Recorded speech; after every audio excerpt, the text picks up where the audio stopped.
Subscribe कीजिए हमारे YouTube channel Islamic world को और इस बेल आइकन को दबाना ना भूलिए हर रोज नया इस्लामिक वीडियो देखने के लिए। शुक्रिया। दोस्तों, आज हम सबको माँ बाप, भाई बहन, बेटा बेटी, सास बहू, हम सब व्हाट्सएप, फेसबुक और यूट्यूब चलाना अच्छी तरह से जानते हैं, मगर क्या आप अल्लाह के नबी हुजूर सल्लल्लाहु अलैहि वसल्लम के बारे में भी जानकारी रखते हैं? आज के इस वीडियो में हम आपको हुजूर सल्लल्लाहु अलैहि वसल्लम के बारे में कुछ ऐसी ही बातें बताने वाले हैं। अगर आप इन बातों के बारे में नहीं जानती तो फिर आपका मुसलमान होना ही बेकार है। इसलिए दोस्तों, आज का हमारा यह वीडियो आप सभी इस्लामिक भाई बहनों के लिए बहुत ही ज्यादा खास है। आप इस वीडियो को पूरा जरूर देखें और अगर आपको हुजूर सल्लल्लाहु अलैहि वसल्लम से मोहब्बत है तो आप इस वीडियो को दिल से लाइक करके अपने दोस्तों में शेयर भी कर दें। तो चलिए दोस्तों, शुरू करते हैं। दोस्तों, अल्लाह के पैगंबर हजरत मोहम्मद सल्लल्लाहु अलैहि वसल्लम की पैदाइश का दिन 12 रबीउल अव्वल यानी कि 20 अप्रैल 571 ईस्वी है। यानी कि आप सल्लल्लाहु अलैहि वसल्लम पीर के दिन मक्का शहर में पैदा हुए। आपके वालिद का नाम हजरत अब्दुल्ला और वालिदा का नाम हजरत आमिना है। आपने बचपन में हजरत सुएबा, हजरत आमिना और हजरत हलीमा का दूध पिया। आपके दादा का नाम हजरत अब्दुल मुत्तलिब और दादी का नाम हजरत फातिमा है। आपके नाना का नाम हजरत वहाब है और आप कुरैश खानदान से हैं। आपके वालिद का इंतकाल आपकी पैदाइश से पहले ही हो गया था और जब आपकी उम्र मुबारक 6 साल की हुई तो आपकी वालिदा का भी इंतकाल अबुआ नाम की एक जगह पर हो गया।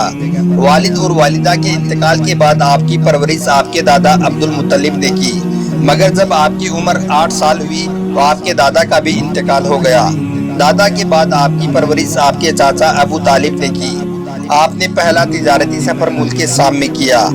आपका पहला निकाह हजरत खदीजा, जिसको मक्का के लोग ताहिरा के नाम से पुकारते थे, उनके साथ हुआ।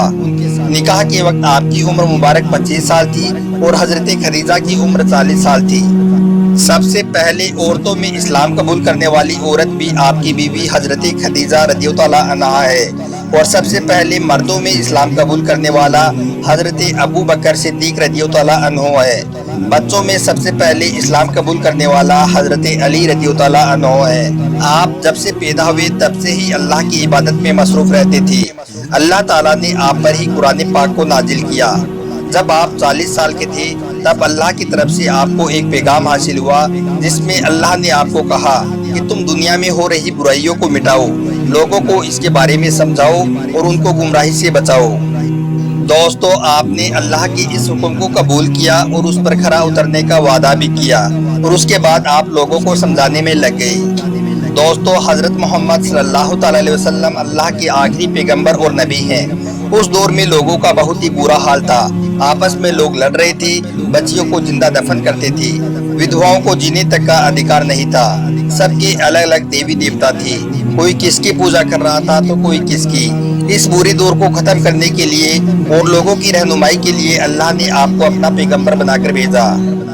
आपने लोगों से फरमाया कि ये दुनिया वालों, मैं किसी कबीले, खानदान या फिर किसी एक मुल्क का भला नहीं चाहता, बल्कि मैं पूरी दुनिया वालों के लिए अमन और रहमत का पैगाम लेकर आया हूँ। मुझे अल्लाह ने आपकी हिदायत के लिए भेजा है। दोस्तों, आपने जैसा लोगों को फरमाया उस पर आपने अमल करके भी दिखाया। आपका मकसद था लोगों को सही रास्ते पर लाने का, ताकि लोग एक ही खुदा की इबादत करें। आपने लोगों में से जात पात की दीवार को खत्म कर दिया, काले गोरे में फर्क को मिटा दिया और सब लोगों को एक ही लाइन, इस्लाम की लाइन में खड़ा कर दिया। आपने लोगों से फरमाया कि हलाल कमाई के लिए किसी भी काम को छोटा ना समझो और किसी भी पैसे की वजह से किसी को बड़ा ना समझो। ऐसा सोचना इंसानी और इस्लामी तालीम के खिलाफ है। आपने लोगों को बताया कि हम सबको संभालने वाला अल्लाह है, दुनिया व आखिरत की बादशाही केवल अल्लाह के लिए है। आपने उस वक्त ऐसे तमाम बादशाह जो लोगों पर जुल्म करते थे उनको अल्लाह का खौफ और अजाब बताया और दुनियावी और आखिरत की तबाही के बारे में भी उनको बताया। आपने लोगों को गुलाम आज़ाद करने की ताकीद बताई और लोगों को गुलाम आज़ाद करने का बहुत बड़ा सवाब भी बताया। आपकी इसी कोशिश की वजह से हजारों गुलाम खुली हवा में सांस लेने लगे। बड़े बड़े बादशाह जो अपने आप को खुदा समझ रहे थे वो भी अल्लाह की इबादत करने में लग गए। اور دوستو آپ نے دولت مند لوگوں سے فرمایا کہ اللہ نے تمہیں مال اور دولت سے نوازا ہے تو آپ کو اللہ کا حق بھی ادا کرنا ہے۔ آپ کو اس دولت کا اسی طریقے سے استعمال کرنا ہے جس کی اجازت اللہ نے تم کو دی ہے۔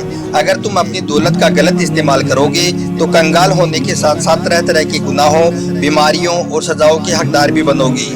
اس کا مطلب یہ تھا کہ تم صدقہ اور خیرات کرو، غریبوں کی مدد کرو۔ جب آپ کی وفات ہوئی اس وقت تک سارے عرب میں لوگ ایمان لا چکے تھے۔ آپ کی بدولت پوری عرب میں اسلام کا پرچم لہرانے لگا جو آج پوری دنیا میں قائم ہے۔ دوستو حضرت محمد صلی اللہ علیہ وسلم کی وفات بھی 12 تاریخ ربیع المہینے میں تیز بخار کی وجہ سے ہوئی۔ جب آپ کی وفات ہوئی اس وقت آپ کی عمر مبارک 62 سال تھی۔